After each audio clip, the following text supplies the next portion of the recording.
Sagicor Bank, supporting businesses with guidance and services to create the recipe for success. The time by Sagicor Bank is 7.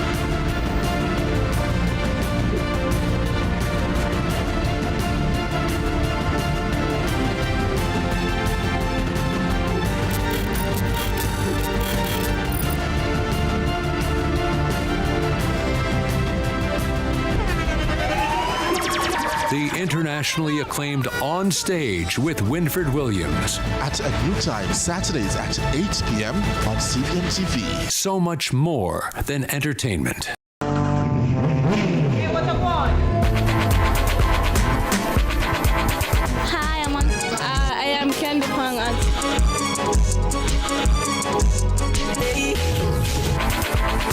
What I want? What a guan? That I want. What I want? What I want? What a guan!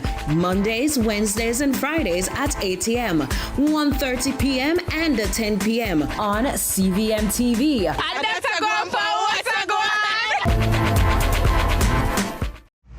I'm me, the stylist, no scam and style me. From the market to the farm to the office, money talk is everywhere. But are you making sense or nonsense?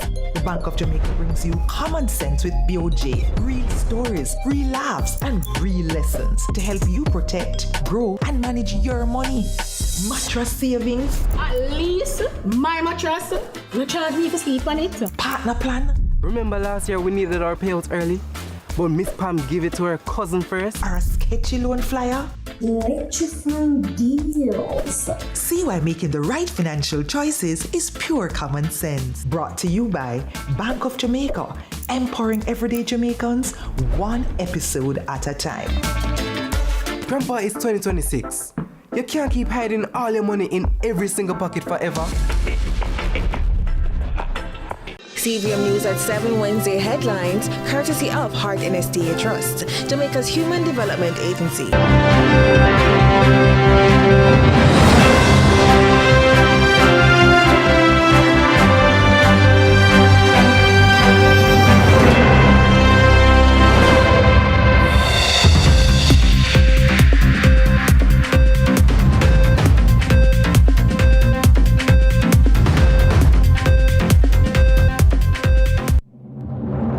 Coming up in CVM News at 7, despite the rain, Jamaica to face tighter water restrictions amid drought.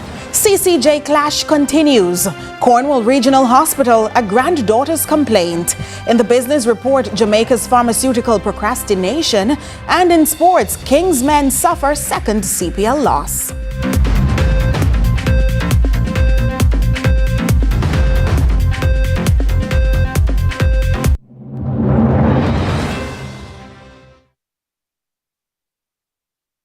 CVM News at 7 Wednesday headlines, courtesy of Heart NSDA Trust, Jamaica's Human Development Agency.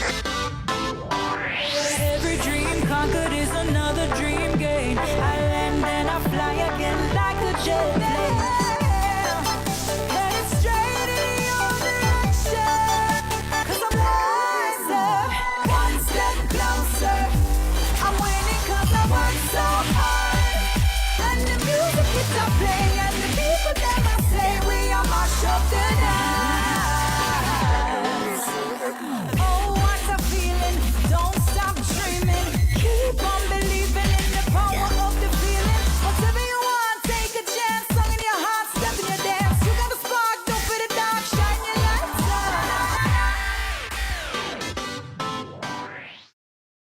CVM News at 7 Wednesday, courtesy of. Seize the next IPO opportunity seamlessly with the Sagicor e-Invest.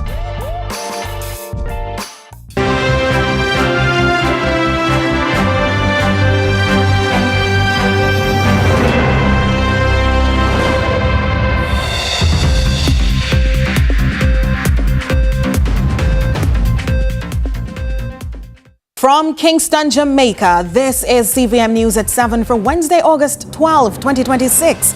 I'm Nika Lewis. Thank you for joining us. A political clash is unfolding tonight amid the controversy surrounding the Caribbean Court of Justice, CCJ, and Jamaica's push to replace the Privy Council as the country's apex court.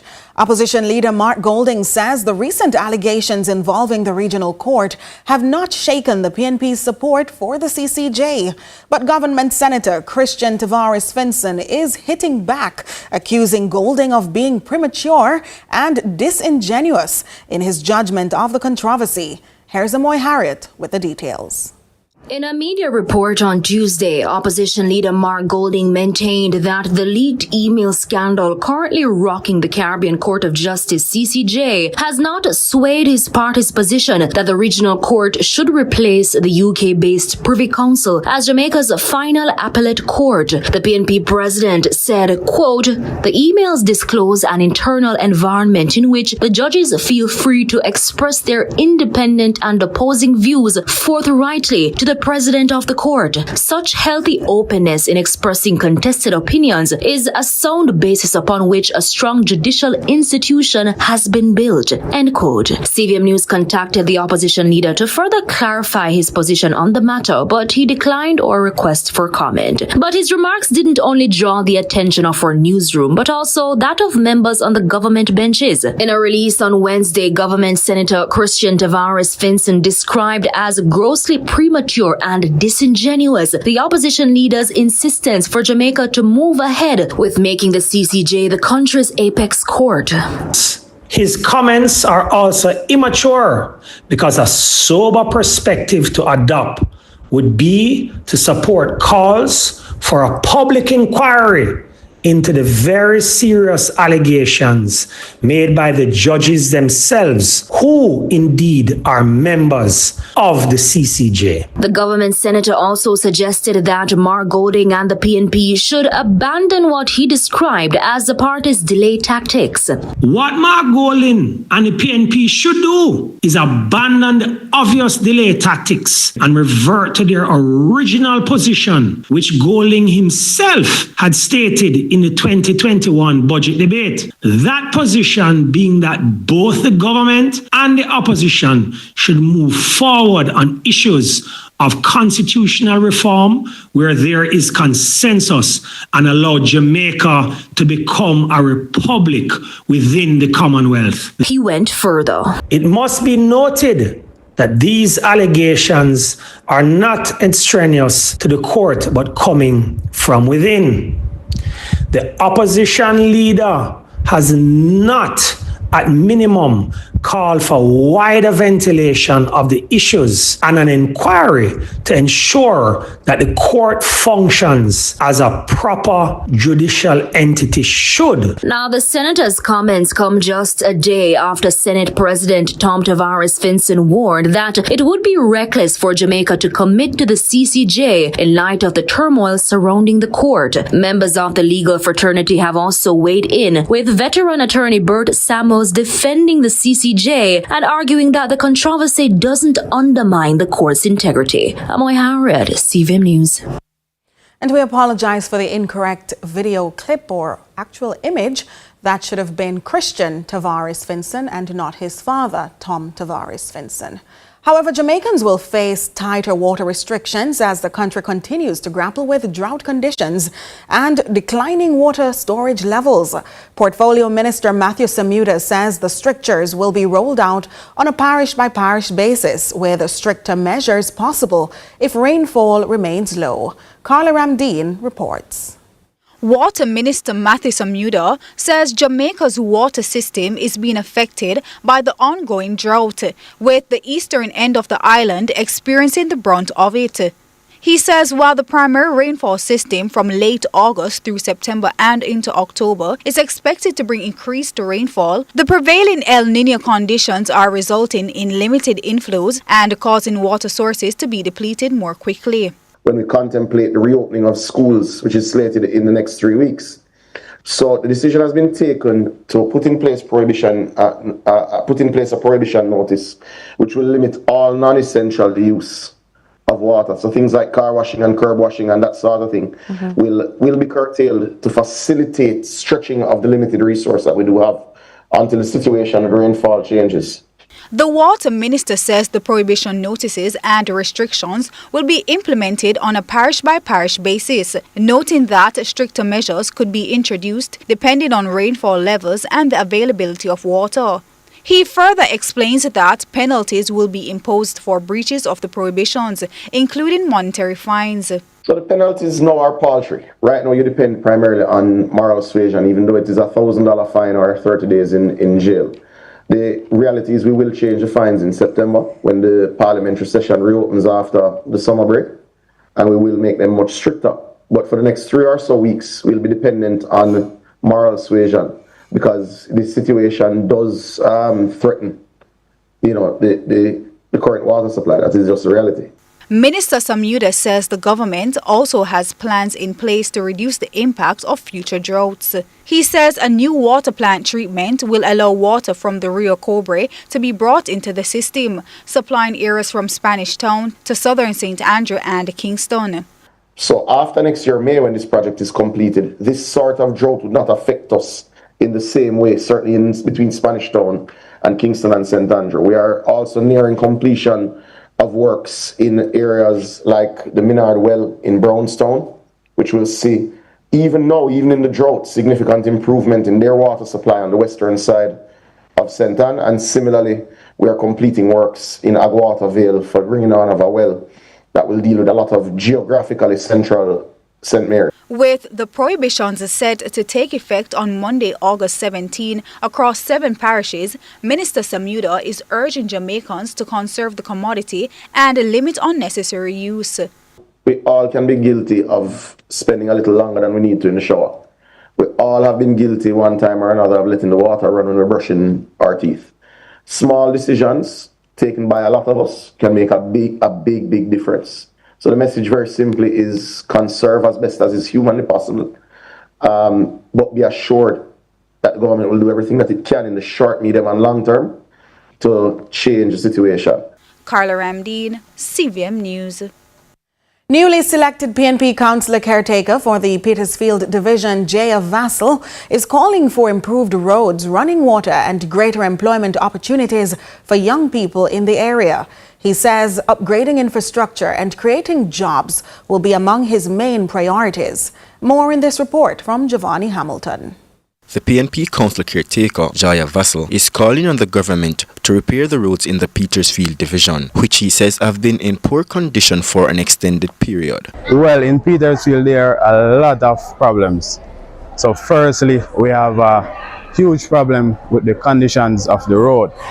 The roads are in deplorable condition and it has been so for a long time. I want to urge the government to do as much as they can in as short time as possible to address this issue. He says poor sanitation in the area is also a major concern, particularly because Petersfield is a farming community. Vassal believes improved garbage collection and disposal would greatly benefit residents and help to maintain a cleaner environment.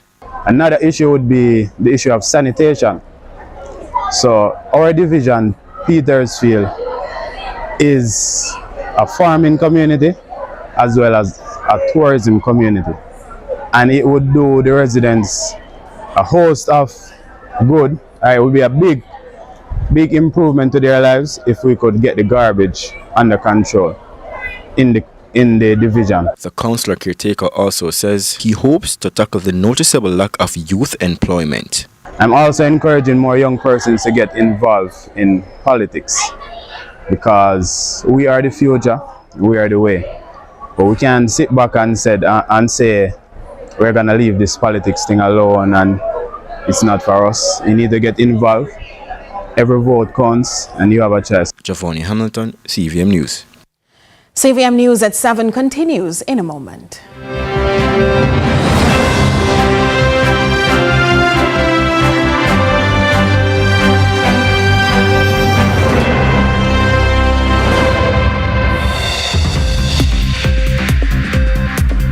Employers, once a month, you have the power to shape Jamaica's future. By paying your hard 3% contribution, you're not just contributing, you're investing in people, in skills, in our economy. Your heart contribution trains working-age Jamaicans, aligns programs with workforce needs, and secures our future. That's not just contribution, it's transformation. Contribute to heart and to your future.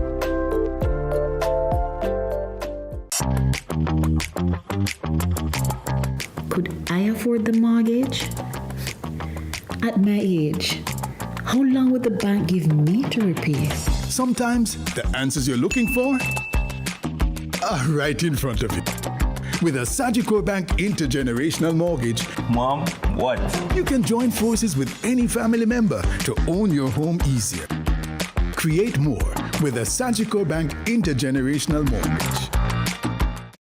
Before the first patty is baked, there are hands that grow what we need. For Jamaica, by Jamaicans. Through every season and challenge, they built with us. They believed. To every farmer, thank you.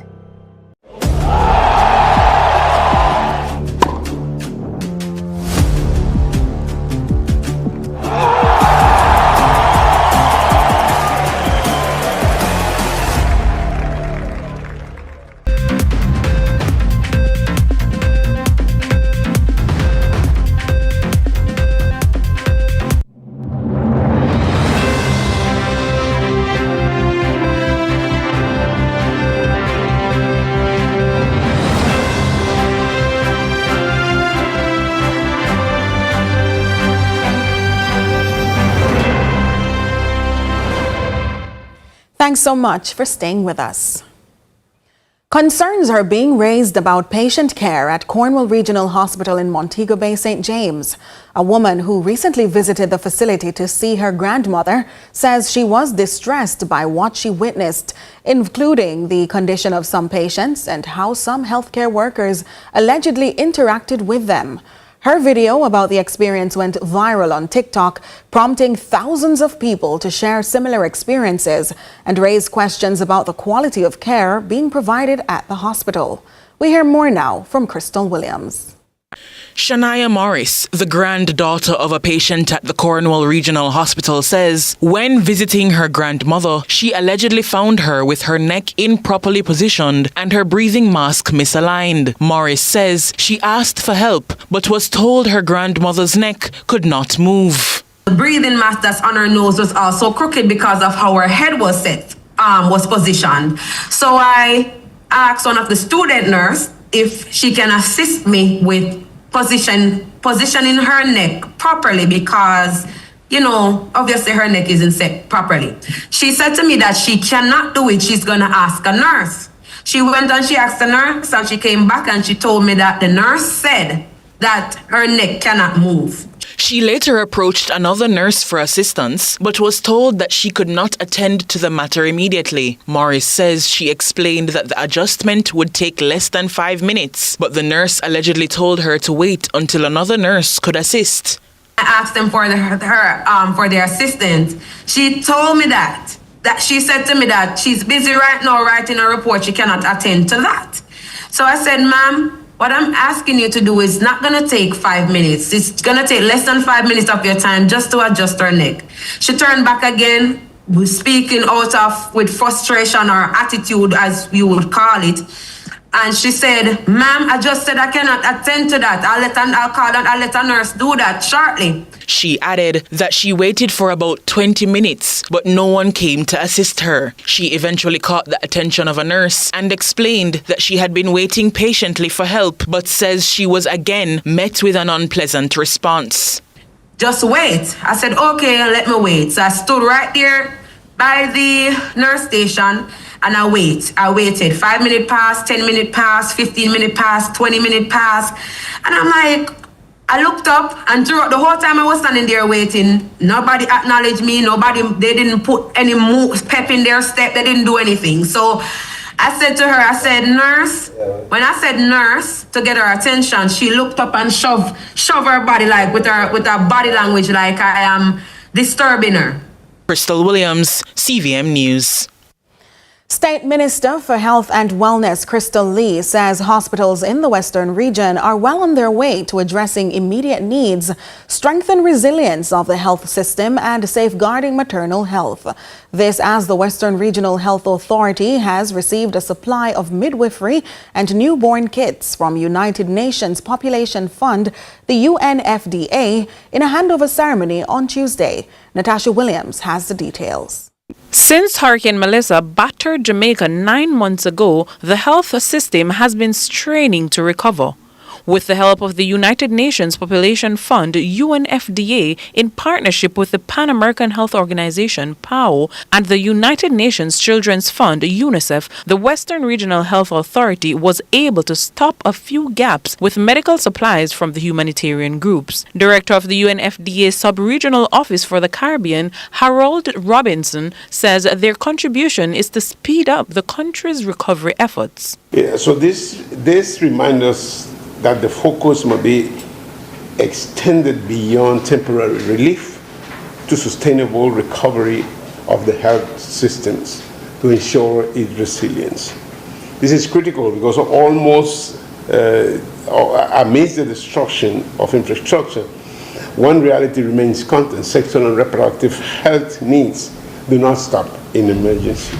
Minister of State in the Ministry of Health and Wellness and Member of Parliament for St. Anne Northwestern, Crystal Lee, says over 500 pregnant and lactating mothers were reached through the UNFDA outreach efforts earlier this year. The MP says this additional assistance will go a far way.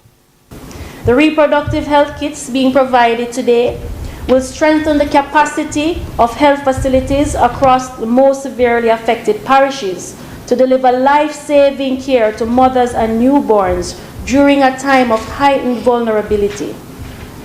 These supplies would help ensure the continuity of safe childbirth services even in emergency settings and support the delivery of essential maternal and newborn care, including emergency obstetric and surgical interventions at hospitals and health centres in all parishes that were heavily hit, including St. Elizabeth, Westmoreland, Trelawney, Hanover, Manchester and St. James. Mr. Robinson says plans are already underway for this offer to be a prolonged humanitarian contribution to Jamaica from the UNFDA. This is not a one-time emergency crisis kind of partnership. It's a partnership that has been there for a long time and that UNFPA continues to value and will continue to build.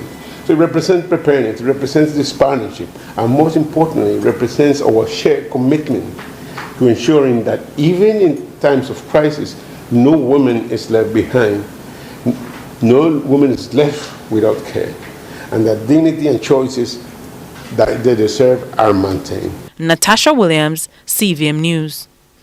We apologize for the ending of that story with the video. However, 9 months after a devastating hurricane struck Western Jamaica, a disabled mother remains displaced and without assistance, struggling to rebuild her home and access basic needs while calling for greater support with her disability. We hear more from Crystal Williams.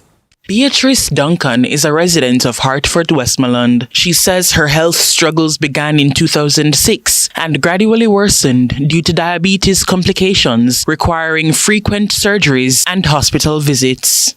The year 2006, that year me lose my leg.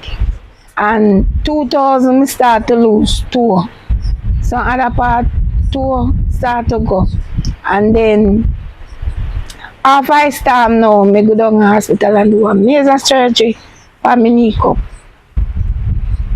And sometimes my sugar blank me out, send me back up, blank me out, send me up back, but me learn to cope with it. Even after the hurricane destroyed her home, she says she has received little meaningful support and continues to struggle with the loss while trying to rebuild her life with little help. We don't have help to build one little concrete house. That's when it's time them set up back again. Me don't have to run. Cause me have one other daughter will help me. It's time when come and mash up the house round her back. So I'm on a nephew house me there and he say I go want it, but the government come and stick up, but me not really hear nothing too great yet. She is now pleading for aid as she is in need of a new prosthetic leg. Jamaica, or some people are foreign if you not look on the video. Please, me asking if me could get like a help to buy one car foot car. A bandit me use rubber and sit me and tie you up, duct tape and woolly pass up and tie you up. And I really, me can really get up and go me have to cut down my journey car in a bossy when time me put it on. Crystal Williams, CVM News. In other news now, at just 9 years old, Marley has turned play into profit.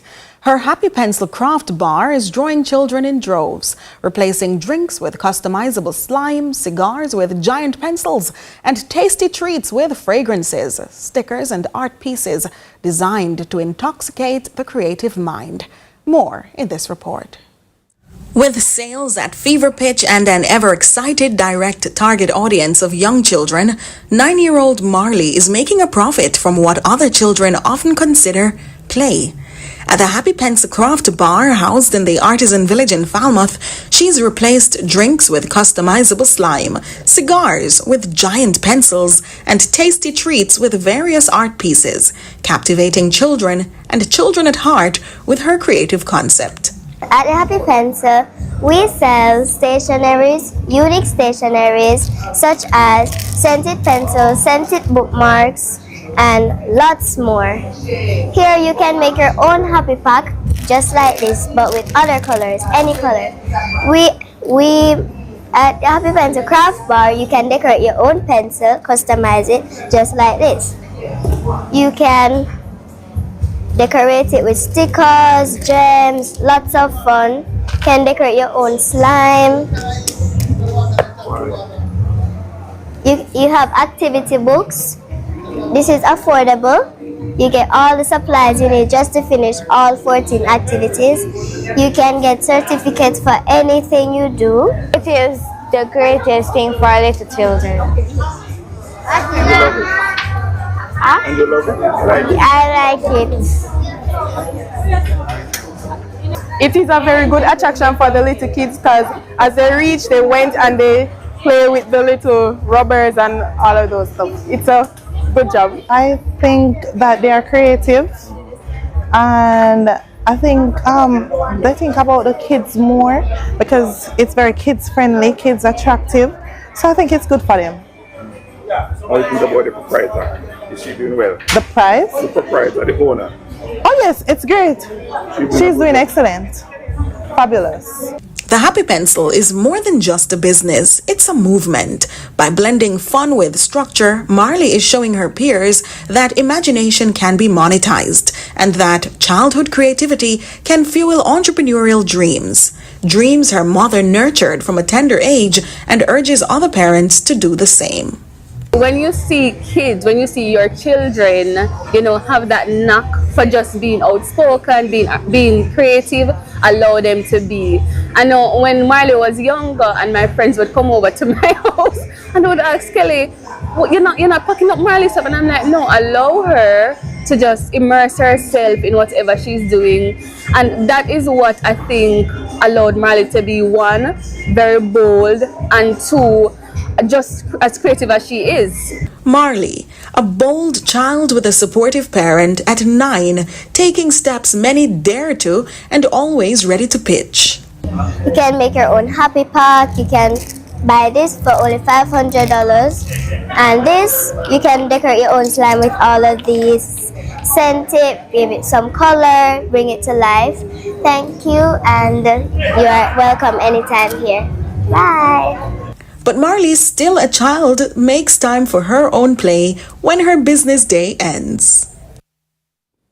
CVM News at 7 continues after this break.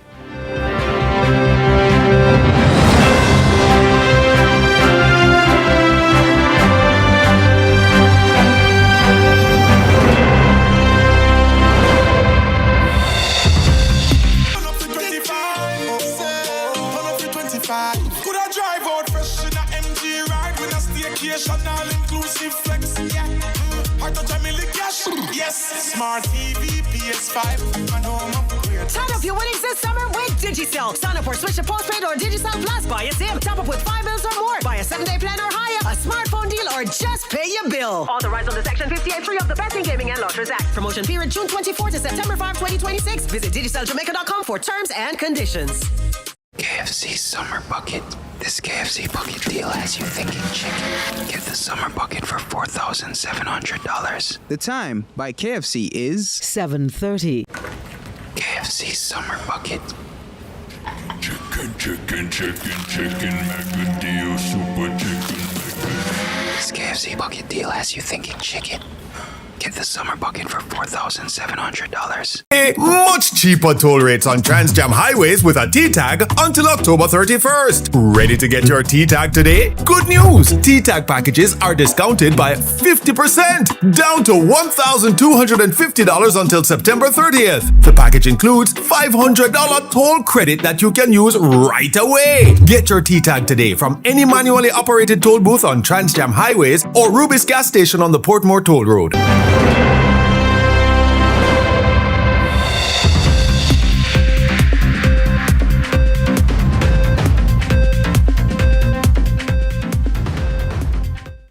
We welcome you back with the Business Report with Joel Crosskill. Lots to share with you in the Business Report today about the scale and scope of ambition of the CEPROD Group emerging from its 87th AGM, starting with Chairman P.B. Scott's vision for the creation of a modern settlement in the parish of St. Thomas. Well, we have approximately about 16,000 acres of land between all of our various different entities, mostly in St. Thomas. And we have, over the last 4 years, been working on a master plan on developing the area, which is probably commonly known as Belvedere. And Belvedere has about 2 kilometers of seaside land. It's about 100 acres. And we're looking to develop residential there, commercial on the other side of the road. And in addition to that, we have planning permission, well, we have zoning for residential. Our objective, not one go, but over the next 10 years, is to develop that land and create a oasis, a sort of town that is developed from scratch in St. Thomas. CEPROD's gaze for development also extends onto the South American continent, into a market that is among the fastest growing economies in the world, with real GDP growth of 19% in 2025. That also happens to be a founding signatory to the CARICOM Single Market and Economy, CSME. Very excited by the prospects in Ghana. I mean, you effectively have a country that had a per capita income less than Jamaica.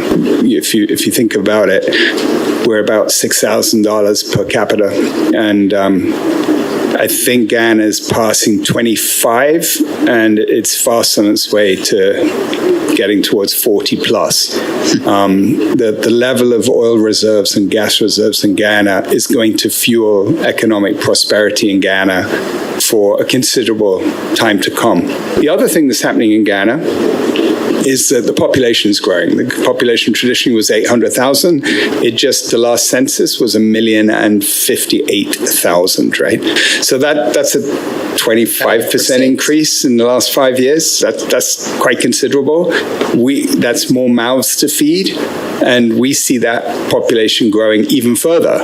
It possibly might get to 1.5. When it hits 1.5 and a per capita income of $40,000 over 1.5, that's a massive economy, a massive amount of consumption. In anticipation of that increase, the CEPROD Group has already committed to building a state-of-the-art warehouse facility in the Cooperative Republic. However, while the health of Guyana's economic trajectory fueled by the oil industry seems robust, the CEPROD chairman suggests Jamaica continues to miss out further along the petrochemical peptide chains that lead to the development of modern pharmaceuticals, a value proposition that's currently available but not locally accessible, according to Scott. We have, I believe, over 400 molecules as a group sitting in the Ministry of Health waiting for registration. If you think about where we are as a country with regard to healthcare, Jamaica has not approved HRT. HRT is a revolutionary drug for women going into menopause. It's not available legally in Jamaica because we've not registered it. GLPs, ones, it's transforming globally. It's not available in Jamaica legally. People don't really consider medicine in the same ways they consider technology. This is not new. I have been complaining about this for 15 years. It is an absolute disgrace. One that was recognized and addressed by Minister of Health Dr. Christopher Tufton during his 2026 sectoral presentation. What the research has shown is that countries with formal menopause strategy achieve more consistent care and better access to services. Part of that discussion could be clinical application, medication, and that conversation is taking place. But this year, this will be a major issue. Madam Speaker, this issue affects almost 400,000 Jamaicans. There's a lot of talk about the what you call it again, GLP-1s, the Ozempics and so on, which is now the big conversation around controlling obesity, which is the gateway condition for cardiovascular disease, for hypertension, for diabetes. We need to normalize the conversation around obesity. It's not cool to be obese. It is going to compromise and undermine quality of life, and we need to integrate that into our community and family response. And that was your business report. I'm Joel Crosskill. Heading over to regional and international news. We begin with news in the region. 9 of Guyana's doctors attached at the Georgetown Public Hospital are about to embark on a new journey. That is building capacity and developing their specialty skill set in the People's Republic of China. Newsroom Guyana has more. This will impact the healthcare delivery to the people of Guyana, and not only the people of Guyana, but those that comes to our door. So while we are training and building that capacity, there are also other contributions from the Chinese government to us in terms of equipment and supplies, which we are very grateful of, and we thank you. Now for an update from Colombia as the search continues for survivors after more than 48 hours after a 7.4 magnitude earthquake struck the country. The new president, Abelardo de la Espriella, has declared a state of emergency as many people remain without clean drinking water or electricity, and several major highways are still closed. More from France 24. A moment of joy and hope as emergency crews pulled a 32-year-old woman alive from the wreckage. Rescuers embraced and relatives shouted out with relief in Pereira, one of the towns worst hit by Monday's earthquake. Elsewhere, local communities have rallied together to donate water, food and supplies to affected neighborhoods, while long lines formed outside blood donation centers. President Abelardo de la Espriella declared a state of emergency and promised economic support to people who lost their homes. And finally to the United Kingdom, as the Chief Inspector of Probation for England and Wales has stated that the early release of thousands of prisoners could lead to, quote, a serious sexual or violent offense or even murder, because of the demand on probation staff to monitor offenders. More from the BBC. Prisons are crowded, so the government says thousands will be let out early from the autumn to create more space.